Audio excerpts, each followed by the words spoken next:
Please subscribe Sadhguru Sai Creations.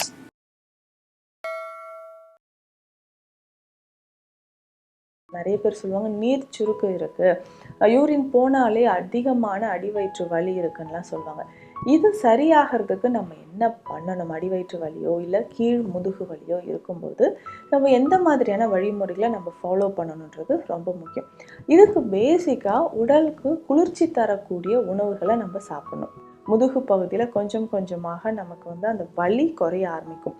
ஏன்னா முதுகு பகுதியில் வலி இருந்ததுன்னா அது தொடை பகுதி கீழே குதிகால் வரைக்கும் நமக்கு அதிகமான வலியை கொடுக்கும். ஸோ இது சரியாகணும்னா நமக்கு முதுகு பகுதியில் இருக்கக்கூடிய அந்த நர்வ்ஸ் நல்லா ஸ்ட்ரென்த்தனாக இருக்கணும். இதுக்கு தான் சித்த மருத்துவத்தில் இருக்கக்கூடிய நிறைய மருந்துகள் இருக்குது. ஸோ வீட்லேயே நம்ம ஃபாலோ பண்ணக்கூடிய மெத்தட்ஸ் என்ன? ஸோ அடிவயிற்று பகுதியில் இருக்கக்கூடிய அந்த உஷ்ணம் குறையிறதுக்கும் கீழ் முதுகு வலி குறையிறதுக்கும் வீட்டில் இருந்த மாதிரி நம்ம என்னென்ன உணவுகள் சாப்பிட்லாம் அப்படின்னா,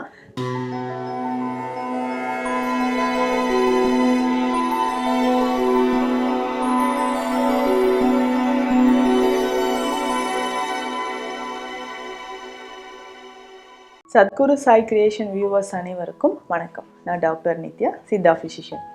இடுப்பு பகுதியில் ஏற்படக்கூடிய வலி, லோ பேக் பெயின், இந்த ரீஜனில் பார்த்தோம்னா நிறைய பிரச்சனைகள் இருக்கும்.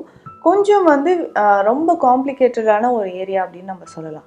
ஏன்னா லோயர் லிம்ஸ்க்கு, நம்மளுடைய 2 கால்களுக்கும் போகக்கூடிய நரம்புகள் அந்த இடத்துல தான் நமக்கு ஸ்பைனல் கார்ட்லேருந்து வெளியில் வருது. இப்படிலாம் நம்ம கரெக்டாக பார்க்க வேண்டிய ஒரு விஷயம். கொஞ்சம் அடிபட்டாலும் நமக்கு பெரிய பாதிப்பை உண்டாக்கக்கூடிய ஒரு ரீஜன் சொல்லலாம், கீழ் முதுகு.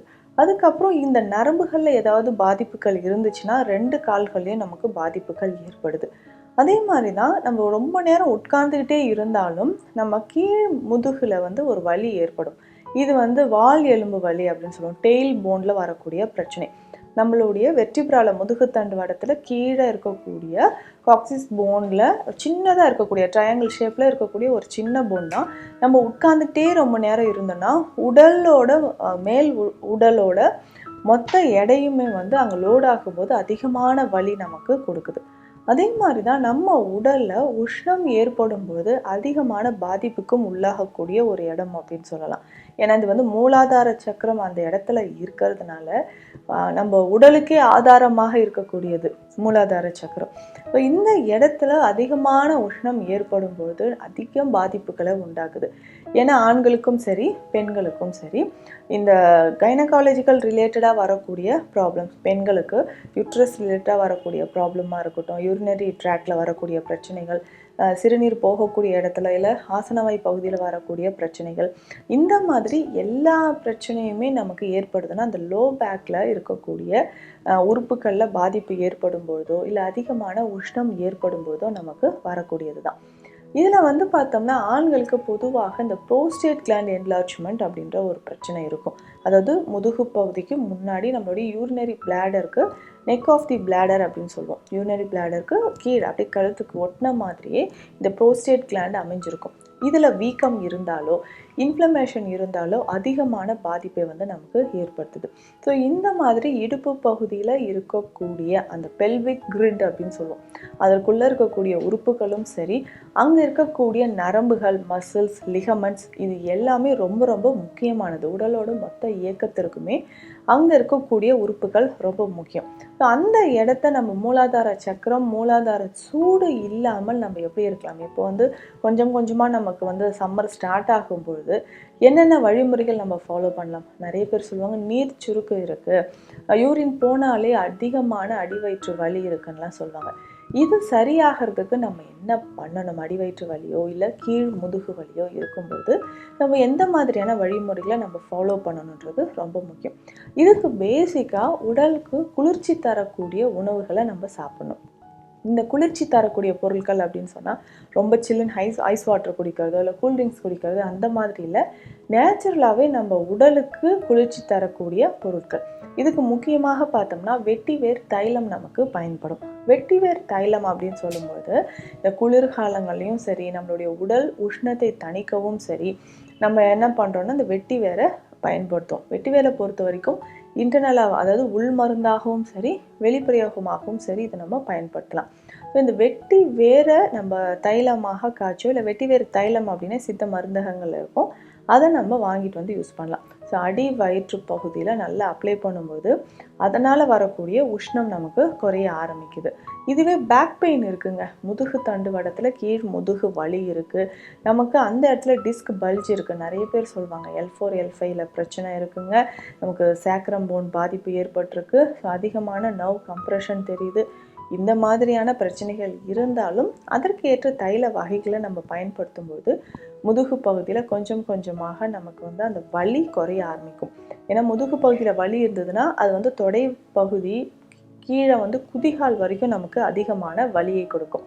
ஸோ இது சரியாகணும்னா நமக்கு முதுகு பகுதியில் இருக்கக்கூடிய அந்த நர்வ்ஸ் வந்து நல்லா ஸ்ட்ரென்த்தனாக இருக்கணும். இதற்கு பேசிக்காக நம்ம வந்து வாத நாராயண தைலத்தை பயன்படுத்தலாம். இந்த வாத நாராயண தைலம் அப்படின்னு சொல்கிறது நம்ம உடலில் ஜாயின்ஸ்க்கு வந்து ரொம்ப முக்கியமான ஒரு தைலம். ஜாயின்ஸ் அப்படின்னா நமக்கு வந்து மூட்டு வலி இருந்தாலோ, நீ ஜாயிண்ட்டில் பெயின் இருக்குது, ஷோல்டர் ஜாயிண்ட் வந்து பெயின் இருக்குது, தூக்க முடியல அப்படின்னா இந்த மாதிரி வாதம் தொடர்பான வலிகளை எல்லாமே சரி செய்யறதுக்கு நமக்கு வாத நாராயண தைலம் பயன்படுது. எக்ஸ்டர்னலாக அதை வந்து நல்லா அப்ளை பண்ணிட்டு வரலாம்.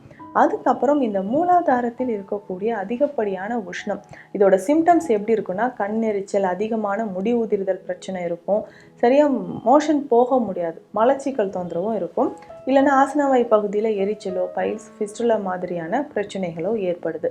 ஸோ இந்த மாதிரியான அறிகுறிகள் இருக்கும். அப்போ டோட்டலாக நம்மளுடைய கீழ் முதுகு இடுப்பு பகுதிகளை வலிமை சேர்ப்பதற்கு சில கீரை வகைகளையும் நம்ம பயன்படுத்தலாம். இதில் முக்கியமாக வெந்தயக்கீரை ரொம்ப முக்கியம், பருப்பு கீரையும் நம்ம சாப்பிட்டுட்டு வரலாம். ஸோ இந்த மாதிரி கீரை வகைகளை நம்ம சாப்பிட்டுக்கிட்டே வரும்போது உடலில் இருக்கக்கூடிய அந்த உஷ்ணம் வந்து குறைய ஆரம்பிக்கும்.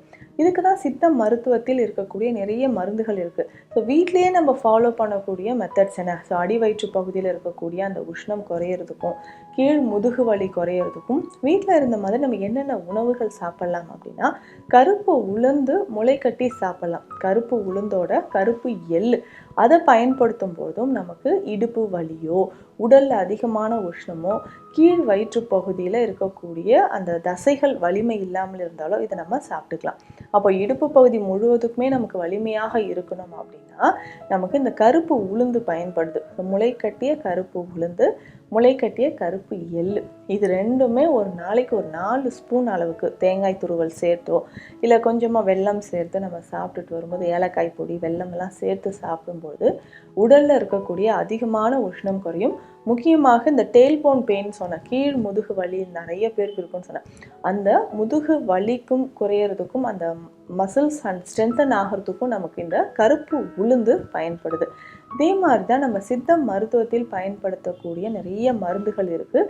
குறுந்தொட்டி சூரணம், ஏன்னா இந்த மருந்து எவ்வளவு நாள்பட்ட வலியாக இருந்தாலும் சரி, நரம்புகள் சம்பந்தப்பட்ட வழியாக இருந்தாலும் நமக்கு சரி செய்யக்கூடியது. இந்த குறுந்தொட்டி சூரணம் எப்படி பயன்படுத்தலாம் அப்படின்னா, ஒரு 5 கிராம் அளவுக்கு பவுடர் எடுத்துட்டு இதை வந்து தேன்லேயோ இல்லை வெந்நீரில் கலந்தோ காலை இரவு 2 வேளையும் நம்ம பயன்படுத்தலாம். ஸோ இந்த மாதிரி நம்ம பயன்படுத்தும் போது உடலில் இருக்கக்கூடிய வலி குறையும். முக்கியமாக நம்மளுடைய இடுப்பு பகுதியில் கீழ் முதுகு வலி இருக்குது அப்படின்னா, இல்லைன்னா ரொம்ப நேரம் உட்கார்ந்துட்டே இருந்து ஒர்க் பண்ணுறவங்களுக்கு இந்த மாதிரி கீழ் முதுகு வலி நிறையவே ஏற்படும்.